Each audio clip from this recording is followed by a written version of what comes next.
Hello and a warm welcome to HW News Network, your one-stop show, truth be told, for some engaging and thought-provoking conversations. What a roller coaster Saturday. The entire build-up of this youth movement finally today culminated in Education Minister Dharmendra Pradhan's resignation. And in fact, the three demands which were put out, those three demands have not been met except for one, which is Dharmendra Pradhan's resignation. And of course, there was jubilation, there was a celebration at Jantar Mantar. But immediately after the resignation, we also saw some visuals of tear gas shelling and lathi charge in and around the Tolstoy Marg area of New Delhi, and which is why people started questioning as to why the government is doing it. But over the early evening, how the government is trying to change the narrative, that is the latest story to talk about. Now, these are the pictures coming in from Jantar Mantar early evening when Dharmendra Pradhan's resignation was submitted, and you can see the people breaking out in celebration, almost like dancing. You can see Abhijit Dipke bowing before the portrait of Ambedkar. But all this is a stale story. And why I say this is a stale story is that now a new toolkit, a new narrative is unfolding. And what is it? I will show you one by one. Now, the senior BJP leaders have come in strong defense of Dharmendra Pradhan. They are praising the outgoing Education Minister, Dharmendra Pradhan, highlighting his role in implementing the National Education Policy 2020 and bringing structural changes to India's education system following his resignation. Now, can anything be more shameless than what it is? Now, I'll show you one by one how the BJP leaders have reacted. I'm showing you just few tweets which will give you the entire picture. Look at Kiran Rijiju, what he has written. True leadership is measured over decades. Its journey stands as a testament to lifelong engagement with public life and student welfare. Having worked alongside with him in the Union Cabinet, I have seen his sincere dedication to strengthening India's education ecosystem and keeping our millions of young students at the center of every decision. Leading such a critical sector demands immense perseverance, and he embraced it with courage and clear vision. Dharmendra ji, thank you for your relentless service, your commitment to reforms, and your contribution to building a stronger India. I wish you the very best as you continue to serve the nation with the same conviction and sincerity. Now, this is a shameless tweet put out by Kiran Rijiju. Likewise, you have Rajnath Singh. Look at what he has written. It's the same Rajnath Singh who said, "हमारे यहाँ इस्तीफे नहीं होते, ये UPA सरकार नहीं है." This is not UPA, NDA government doesn't believe in resignations of ministers. And today, he is defending Dharmendra Pradhan, who has resigned this afternoon. What does Rajnath Singh write? Taking into account the views and sentiments of our youth and students, Union Education Minister Dharmendra Pradhan has resigned from his post. The resignation is a testimony of the fact that for Prime Minister Shri Narendra Modi and our government, safeguarding the future of our students and youth is of paramount importance. Whatever concerns students have regarding the NEET exam paper leaks, our necessary reforms in the education system are being addressed with utmost seriousness and sensitivity by our government. Our top priority remains to understand our students' genuine concerns, address them promptly, and ensure that they know their voices are being heard. I'm confident that our youth and students will now focus on their studies, dreams, and aspirations with full confidence, making a significant contribution to building a strong, prosperous, and developed India. Dharmendra Pradhanji's tenure as Union Minister has been marked by a steadfast commitment to transforming India into a developed nation. His contribution to public service has been inclusive, future-ready, and aligned with the aspirations of a new India. Now, the next tweet by Himanta Biswa Sarma. Now, look at this. It is difficult to put into words the gratitude I feel for Dharmendra Pradhan. As a Union Education Minister, he worked tirelessly to restore the civilizational spirit of Bharat and to decolonize our education system. His unwavering commitment to implementing the national education policy, despite the political challenges it entailed, will be remembered as one of the finest contributions to nation building. On a personal note, I have always been touched by his genuine affection for Assam. Whenever Assam needed his support, he stood with us. His encouragement, guidance, and goodwill have always meant a great deal to me. Just last week, we had the privilege of inaugurating the Indian Institute of Management, Guwahati, The proud moment was possible because of his vision and his deep commitment to taking quality higher education to every part of the country. The people of Assam will always remain grateful for that. As he demits office, I thank him from the bottom of my heart for his dedication, his humility, and his selfless service to Bharat Mata. I wish him good health, happiness, and strength in the years ahead. I'm certain that whenever he serves, he will continue to work with the same sincerity and commitment for our nation. Now, look at what Amit Malviya has written. That's also very interesting. It's a long eulogy in support of Dharmendra Pradhan, which puts out the fact that the narrative building has already begun. He may have demitted office, he may have submitted his resignation, but this is how BJP is going to unfold the narrative in the coming days. Now, Amit Malviya says Sri Dharmendra Pradhanji's tenure as Union Education Minister will be remembered as one of the most transformative phases in the history of India's education sector. Under the visionary leadership of Prime Minister Narendra Modi, his stewardship was marked by structural reforms, institutional expansion, greater inclusivity, technological modernization, and a renewed emphasis on India's civilizational ethos. Rather than pursuing piecemeal changes, he laid the foundation for an education ecosystem designed to prepare India for the demands of the 21st century while remaining deeply rooted in its cultural heritage. The defining achievement of his tenure was the implementation of the National Education Policy 2020. Now, remember, students have been asking for scrapping this education policy. All the students who've been protesting, it was there one of the demands that scrap the 2020 new education policy. And here you have Amit Malviya, who's extolling this as Dharmendra Pradhan's legacy. I'm going to read this tweet further. The first comprehensive education policy is over 3 decades. It replaced the outdated 10 plus 2 schooling structure with a 5 plus 3 plus 3 plus 4 pedagogical framework, aligning education with the cognitive development of children. The policy shifted the focus from rote memorization to experiential learning, critical thinking, creativity, multidisciplinary education, and holistic development. It recognized the foundational years of learning as a most critical stage in a child's development and sought to build strong literacy, numeracy, and life skills from the very beginning. One of the most visible manifestations of the NEP has been the PM Shri Schools initiative. More than 13,000 schools across India have been upgraded into modern institutions equipped with smart classrooms, ICT enabled teaching, modern science labs, libraries, sports facilities, and environmentally sustainable infrastructure.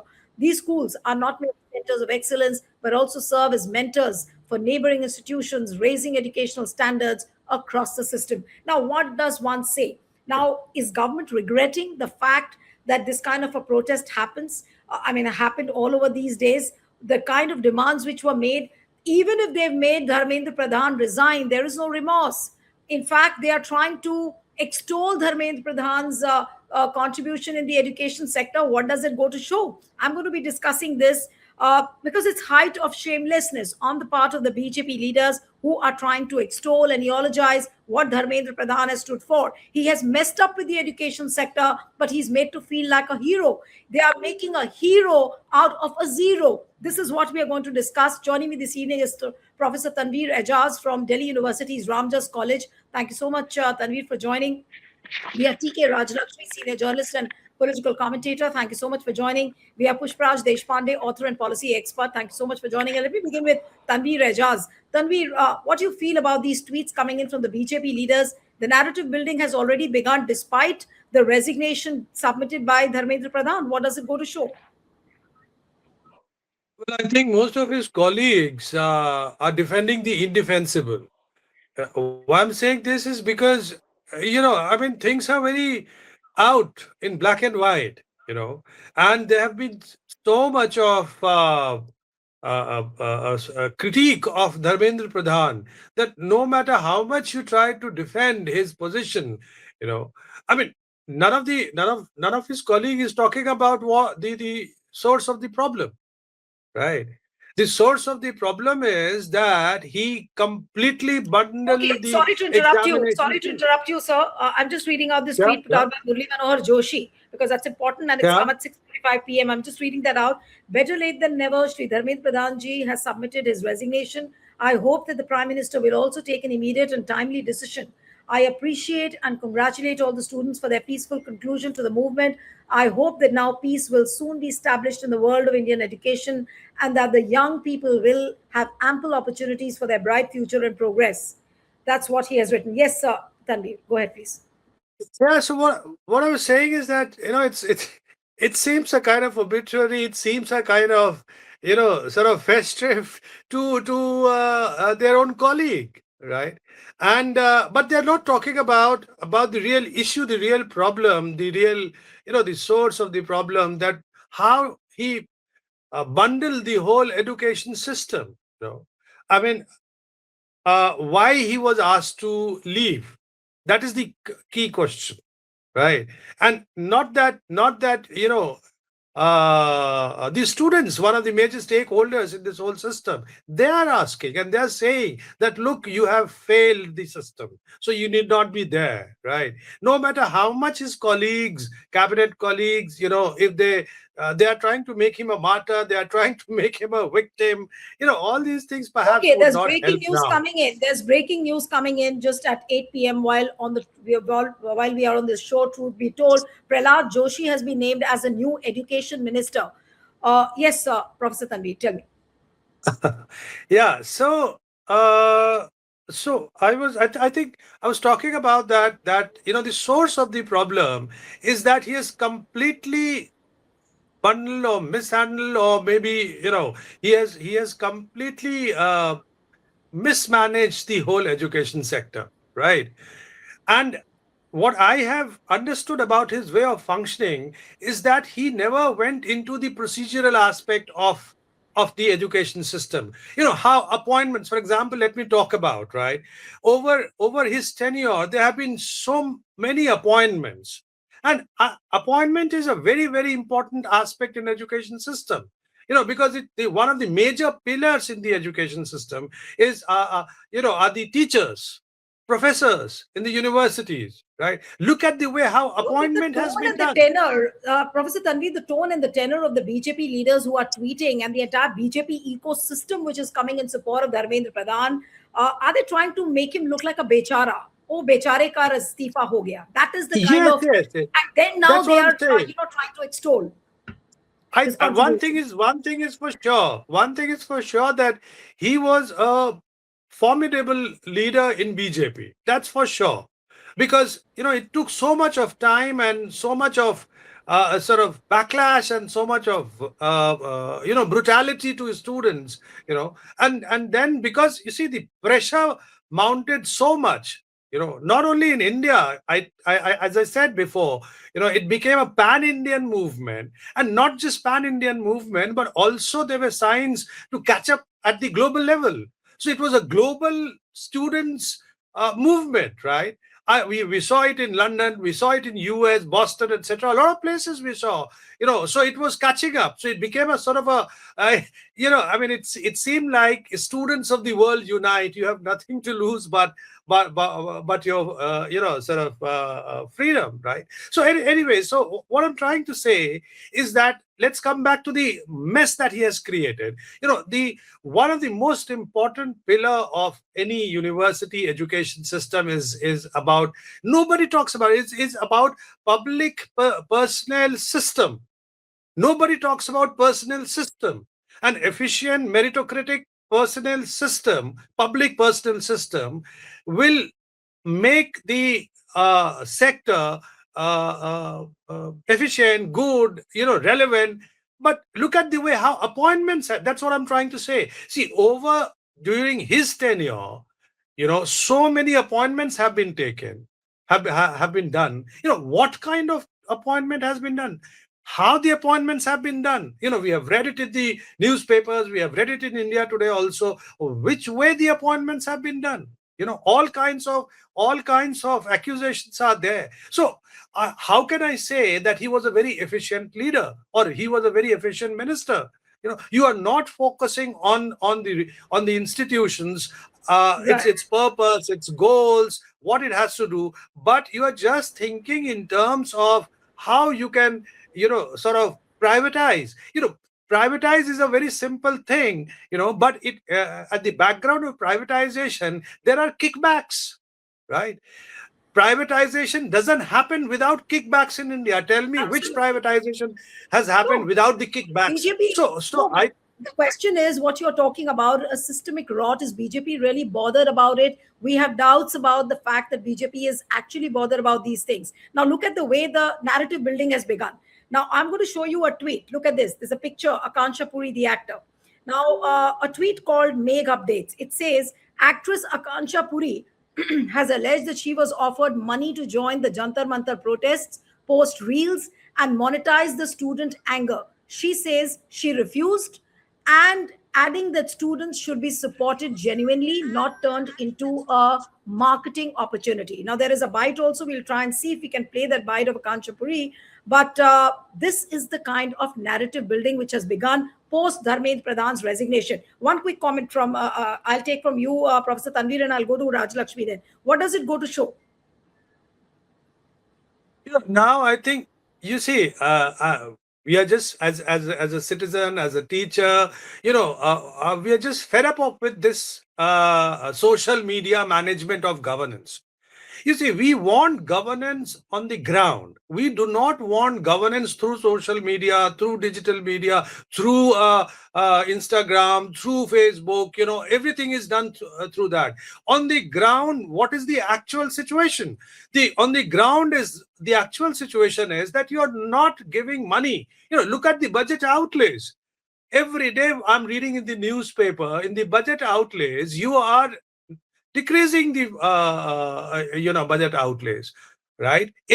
And B, not just, you're not giving money for the infrastructure and a lot of things, but the manner in which the NEP, you see, NEP is a document. It's a fascinating document which says a lot of things, but it doesn't mean anything. What Right, actually one has to do, one doesn't know. right, The right, 4-year and program. So right, management. What I'm trying to say is right. that management through social media, the government, should stop and should start governing on the ground.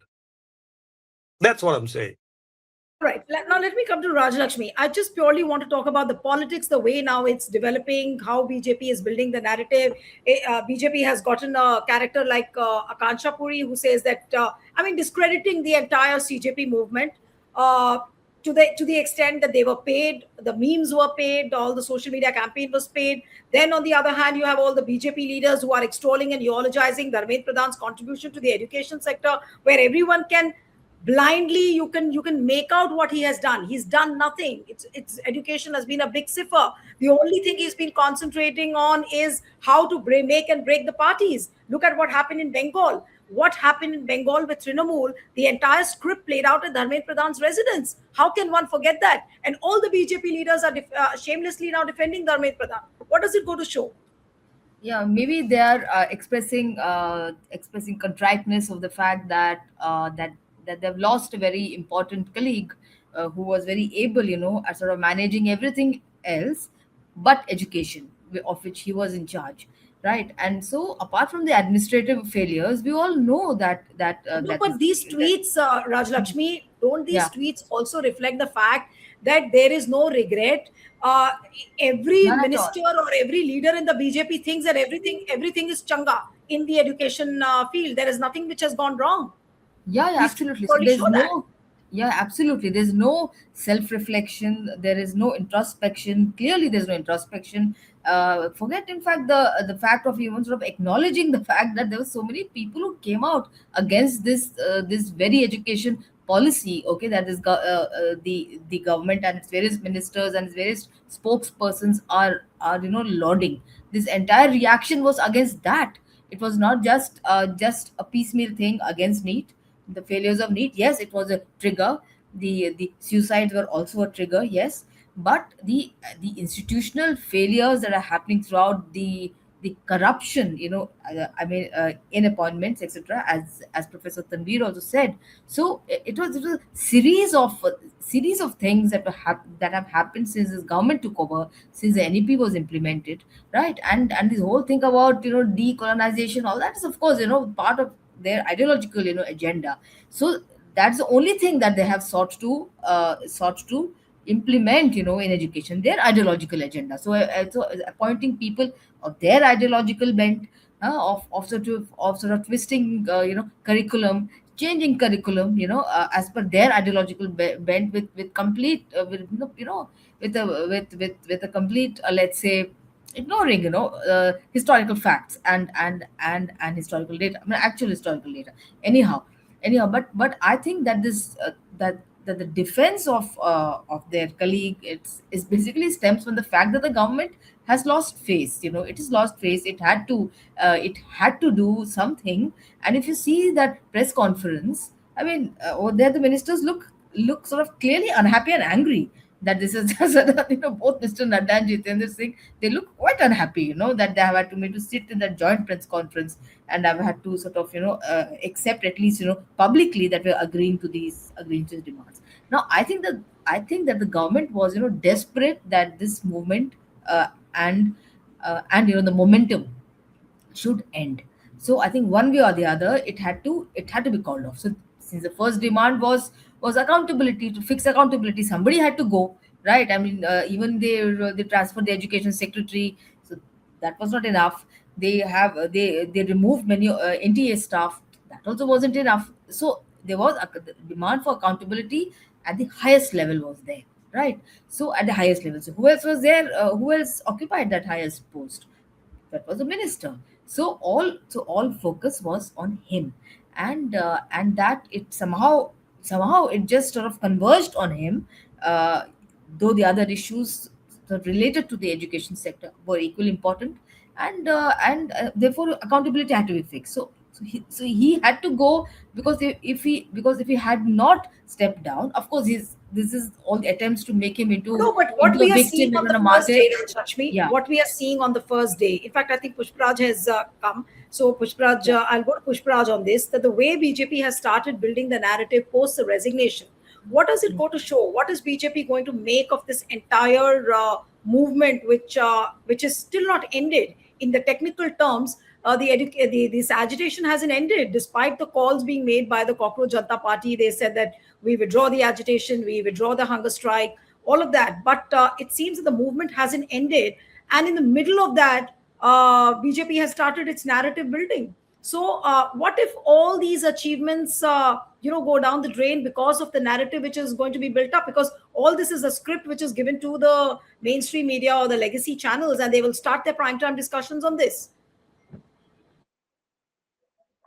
Very good evening to you, Neelu ji, our panelist Raj Lakshmi ji, as well as our viewers. Would you please indulge me with a thought experiment? Imagine that we've gone back to the 60s and there's this massive railway accident, and Lal Bahadur Shastri, the then railway minister, resigns. Do you think that after that, the Hindu or the Indian Express, the Times of India or any other newspaper in India had cabinet colleagues talking about how great Shastri is and how what a great man he is and what a fantastic life he's lived and so on and so forth? Would that have in any sense expressed their contrition, their humility, their solemnness about the fact that something serious has happened? I don't think anyone. I mean, I did do a cursory check. I don't think when Shastri resigned, any cabinet colleague or any party official put out in any magazine or newspaper or radio how fantastic a person he was. If there is something that has gone wrong and you are resigning because you're taking moral responsibility for that, there has to be that you have to give that moment its due credit. That's first thing.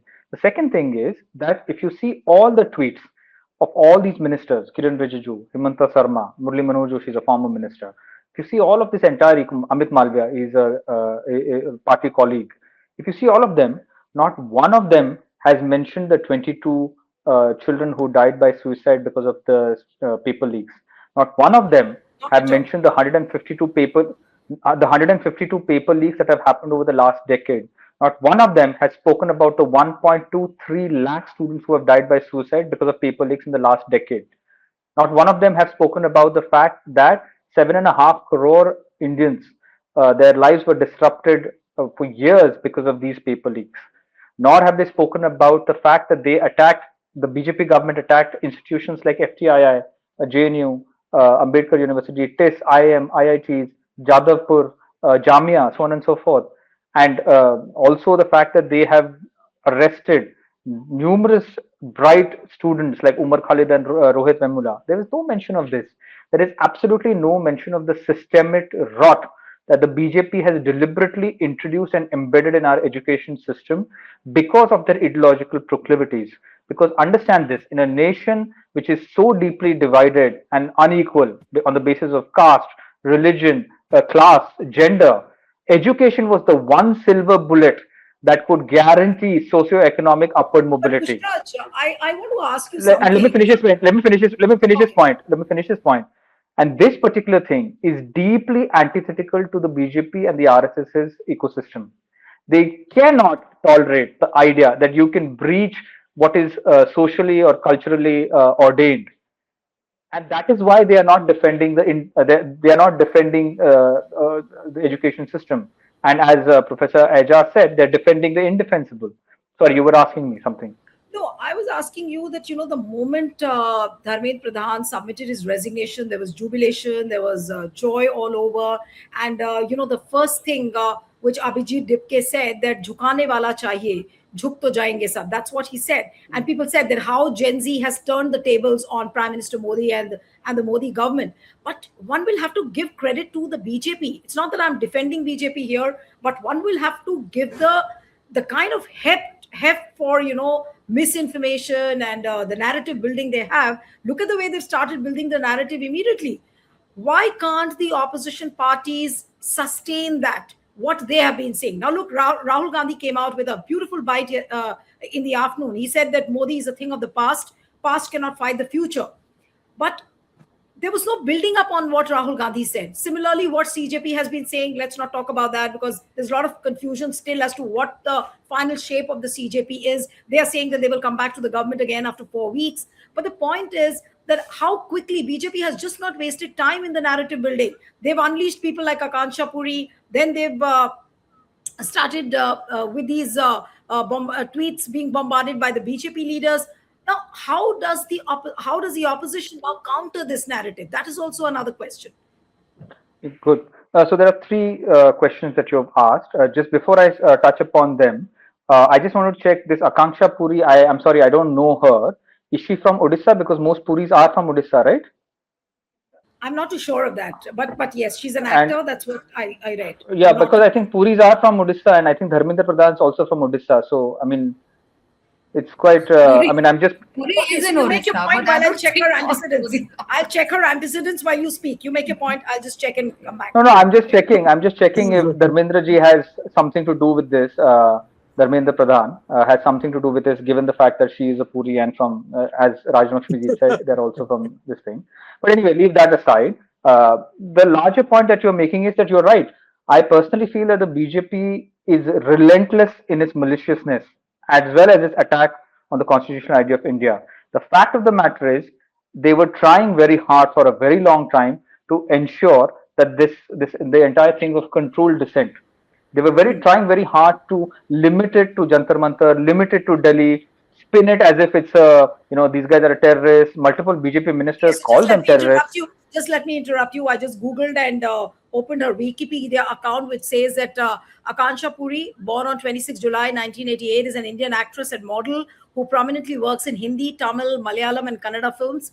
Along with few television shows, she's best known for her role as goddess Parvati in Vignaharta Ganesh. Puri was a contestant on the reality TV show Big Boss, OTT Hindi season 2, and entered the show in June 2023 with 12 other contestants. So these I think you've said enough. and You've said enough, she's Niluji. yes, she's also You've a said model, enough. by the way. I, I, She's a I, model. I, Yes. Go Ahead, mean, please. come on. I mean, I really don't need to comment on this Yeah. now.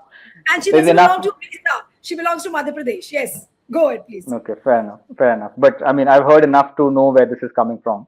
But any case, so see, the BJP did try very hard to limit this, to vilify this, to caricature this movement. And in fact, the fact that this BJP does this, it tried to do this in the parliament by selecting who its opponents are, by saying that these are the real opposition, these guys are not the real opposition. They're doing this with the Uddhav Thackeray faction and everything. Now they are doing with this movement also. They have not, I mean, please understand this, that I don't think that this movement is any longer about one individual or an organization or even a party. This has transcended this, and it has managed to cut across social lines, societal lines, and broad-based support. And every individual who's invested in the education sector is now a stakeholder in this, is a leader of this movement. So the fact of the matter is, why have they decided to anoint the CJP as the leaders of this movement? And separately, I know this might be an uncomfortable question, perhaps an unpopular one, but when you are, like I said in your earlier show, when you are when you are playing football and you're about to score a goal in the opponent's D, do you take a timeout and take some time and chill out and then come back? You don't. You press home your advantage. Why would you now try to disperse the movement when you have got one demand? They've acceded to one demand, and you have 4 or 5 other demands. And you also want to understand that you can't make this about an individual. I'm sorry, this is a very myopic and narcissistic thing to do. That you're reducing it to one individual or organization. No, this movement is bigger than that, and it is now the collective expression of a lot of things that have not gone right in the last 12 years. That's the second thing. The third thing, I agree with your assessment that this needs to now vertically and horizontally embed itself into India. There are 802 cities in India. There are 6.5 lakh villages in India. Now that there is blood in this water, I have a feeling that there is a genuine, rare chance that we've got in the last since the last 12 years to comprehensively disrupt the popular consciousness, to adopt from a Gramscian framework that the BJP has embedded in society, in mass consciousness these last 12 years. The fact that Prime Minister Modi works so hard, the fact that he works sabka saath, sabka vikas, the fact that BJP is not a party that's interested in corruption, that, na khaunga, na khane dunga, that Rahul Gandhi is a pappu, that, Hindus and Muslims can't have common secular interests. All of these jumlas, all of these commonsensical things that they have embedded in this thing, this movement has disrupted. So this is the time we strike home. We need to exploit this chink in the BJP's armor and now take it to the people. Because if we have this movement, there is a slim chance of regime change. I'm not saying that this is going to mean regime reform. That's a very different thing altogether. But at least the beginning of the end is here now. You can see the light at the end of the tunnel. You don't say, okay, let's turn our car, take a U-turn and go back. You don't do that. No, but for a regime change, what you pointed out has a lot of merit. But let me come for the concluding comments now to Professor Tanveer and Rajalakshmi. Now, regime change, do you think that this can be possible unless this movement remains, continues and it sustains itself on issues which have traction? Now, look at the way how this is petering out. BJP will try all its tricks the way it is doing. The likes of Akanksha Puri, the likes of BJP leaders coming in strong defense of Dharmendra Pradhan. Oh, he's almost like making him sound like a god of education sector. And he happens to be the man who's brought the biggest mess to the education sector. So how does one think of a regime change at this point of time, that this movement will actually lead to a regime change? At least that's what everybody thought in the afternoon. But by evening, the story has changed since the time these tweets by the BJP leaders have started coming in. Yes, Rajlakshmi.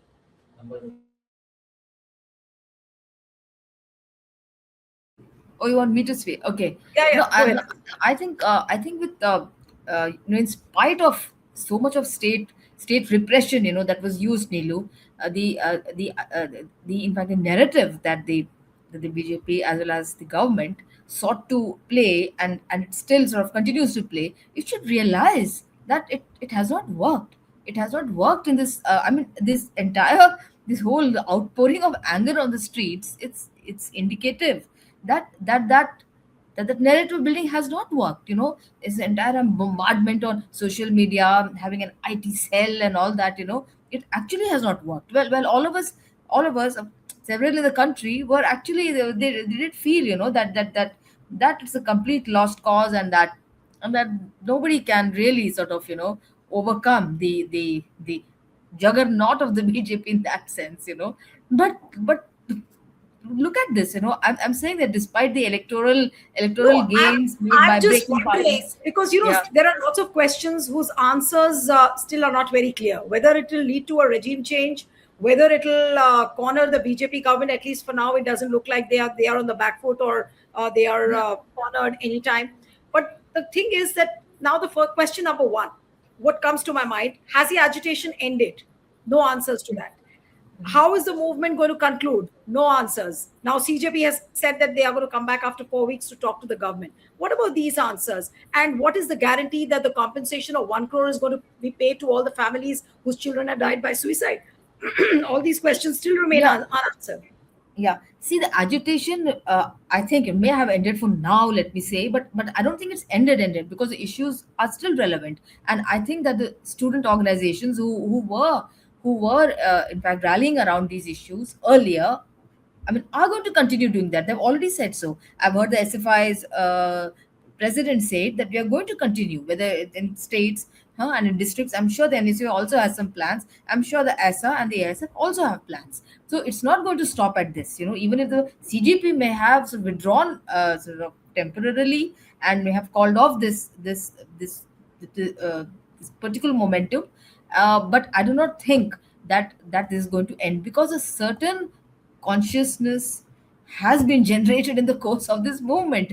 And that is a takeaway which cannot be ignored. I mean, all the students who came there, they got beaten, came back again. I mean, it was amazing. I mean, such in fact resilience in the face of repression. And what repression? It was I mean, it was this tremendous repression. I mean, the use of RAF, the use of all those, in fact, in pellet guns also we realized, and then of course the molestation of girls, of women. Okay, people sort of losing their eyesight, injured. I mean, it's amazing, and that girl was, But is critically there a mention? injured, Is lying in there a ICU. mention? Is there a Nothing, mention or absolutely a feeling of remorse about all this on the nothing. part of the government? Nothing, Nilan. All this is going to backfire. All this, it's not that Gen Z is up the fools. They completely notice, they read between the lines, they analyze, they react, and they react so smartly also. I mean, much more smartly than us, I think. So they're not going to forget. Let's sab yaad rakha jayega. It's like that. What you Yes, did with us. Sar pe marna. It's not something that is easily forgotten. When absolutely. you lose an eye, it's not something you easily forget.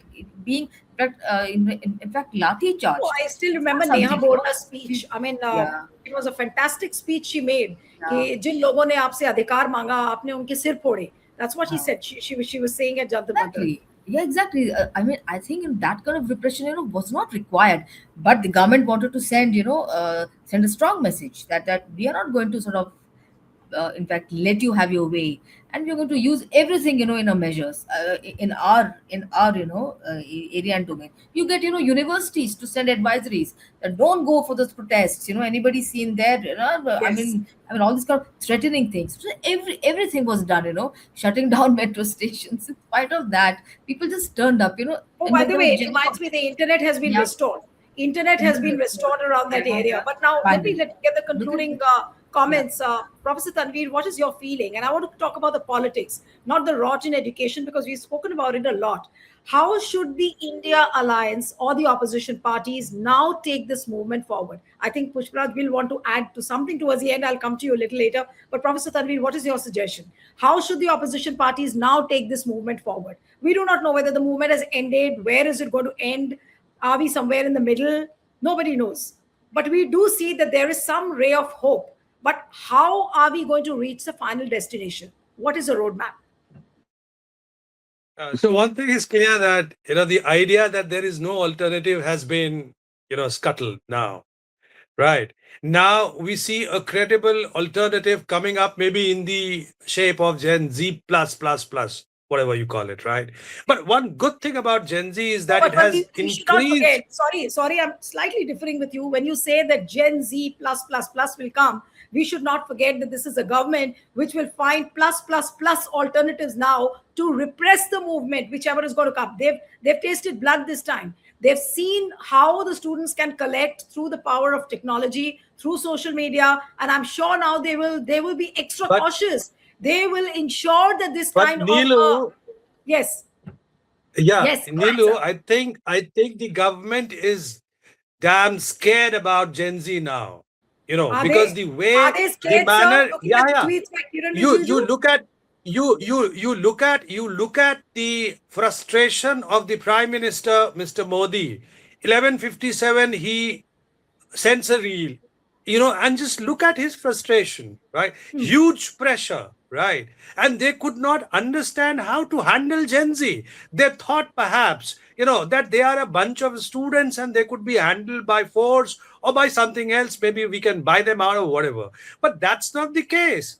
Gen Z, they have proved themselves that they can No, so which means what homogenize. you're saying. They So are what means homogenizing, right? no, but what you are saying, sir, means very clearly that they are very, very scared internally, intrinsically, but they are trying to put up a cosmetic bravado. And with all these BJP leaders putting out tweets and saying things in See, I am effect of not discussing. I am not discussing BJP leaders giving support to the education minister. I'm not, because you see that's I think the swan song that they are singing at the moment, right? Because of course I think Dharmendra Pradhan must have been a very formidable leader there. For whatever reasons I don't know, but of course maybe because internally he might be doing a lot of things. That's besides the point. What I'm interested is in democracy. You see, a good democracy is that democracy where the opposition has the hope to come to power. Right. Now, Gen Z, this whole particular movement has done two things. One, of course, is that it has increased the opposition space, which is good for opposition politics, right? It has increased the space. It has explained very clearly that look, if you fight it out, you can get it back also, right? They had scared the government. Just look at the way how after 20th the government is moving up. And in fact, they had just three demands. I am dead sure if they had a list of 10 demands, government would have come back, because you see, the government wanted that this protest must end today itself. I mean, if you were there in the Constitution Club, Jitendra Prasad said that, to Jiten this Singh, guy, Jiten Singh, huh? Jiten Singh, Jiten Singh. You Sorry, said Jiten Prasad. sorry. Yeah, Yeah, Jiten Singh. Jitendra Singh. Sorry. I'm sorry. So Jitendra Singh said that please declare that the protest is off. You are calling off the protest. They did not use the word calling off, but he said to one of the students there that you must speak this word, right? And then he spoke after him. I was watching that, right? So definitely, definitely it's a big day for democracy for me. There is of course not just only light on the other side of the tunnel, but I think now there's good amount of light and we can tread properly in this light. We can fight it out. And of course, you see, the opposition, right? Now it is up to the opposition to use this particular space which Absolutely. has been Yes. provided by Gen Z, as and they must use it. You see, I think Gen Z is at the moment in the oppositional space. Don't allow them to cross and go to the other side. All Right. kinds of allurement will be there, all kinds of bribery, Sure. everything would be there. Right. Placations would be there, poaching would be there. But it is the job of the opposition bloc, right, to to be with them, to sustain them. You see, it's a huge No, Gen you made Z a very plus significant point. millennials. You made a very significant point, and my concluding comment from Pushparaj, since you worked very closely with the India Alliance, what Tanvir was saying that now the huge challenge remains that the youths of this Gen Z doesn't get divided, doesn't get polarized, because half of them might go in favor of BJP through some allurements or some attractions given to them. And I think Rahul Gandhi did the right thing by having a press conference along with those student leaders, Neha Bora and several others. And what he said was remarkable. Now, there is no doubt that Gen Z has to be the centrifugal force around India Alliance as well. Can Rahul Gandhi be the leader in championing this cause to ensure that the Gen Z doesn't get divided? So, three very quick points. One is structurally, if you notice, the BJP is now conducting itself very differently. Earlier, in the last 12 years, any dissent, apart from the smaller dissent that they wanted to just dismiss or vilify or caricature, they would make efforts to appropriate. They would make efforts to woo and cajole and win over. For the first time, they are on the back foot. They're defensive. They're not trying to appropriate this because they realize that as someone, I think it was the New York Times article, that the WhatsApp generation has now been beaten by the Instagram generation or something of that sort. They've realized that this is a generation that doesn't pay heed. It's not deferential to the imposed hierarchy that the BJP has propagated these last 12 years. It in fact responded to brute force with humor and irreverence and memes. I mean, this is quite disruptive, very creative, very disruptive. I don't think this is going to be. I don't think there is any real danger of the BJP possibly winning over the hearts and minds of the Gen Z, or for that matter, the Gen A generation that follows the Gen Z generation. That's the first thing. The second thing is, given this, understand that 6 to 7% of the voting population in 2029 will be Gen Z. That means about 7 crore voters, new voters, have already been socialized to vote against the BJP. Now, assuming that the India bloc is the principal beneficiary of this, the Congress I know got 21 crore, 20 crore votes last time. The other India bloc got about 7.5 crore votes. That's 27 crores. Add another 7 crores. You're already crossed the BJP's vote share. I'm not. I mean, it's obviously it's not reductive arithmetic, but my point is that this particular chunk is clearly not going to be supporting the BJP in 29. I'm hoping that this actually starts in the elections going forward, which is Uttarakhand, Punjab, Uttar Pradesh, sorry, not Himachal, Goa, and assuming they call Manipur. These 5 states. If it starts now, then the end is already, as Professor Ajaz said, we're already not just treading, we are running on the path towards 29. That's the second point. And the third point, I think that this generation has taught the India parties a lot. The India parties, I feel, see, the Chhatron Ki Goonj is something that I've been following for a while. It's going on in 28 cities, and Rahul Gandhi did a fantastic, explosive, investigative kind of report, whether it was in Kota or in Dehradun. It was very well done. And clearly the BJP was rattled, which is why they cancelled the Dehradun rally, permissions for that, and tried to disrupt it with another program, so on and so forth. But my point is that I think that the India party verticals will have to rethink and recalibrate their operational methodologies very comprehensively, because the fact of the matter is that I don't think they're as strongly embedded with the social constituencies that they claim to represent as they could be or they should be.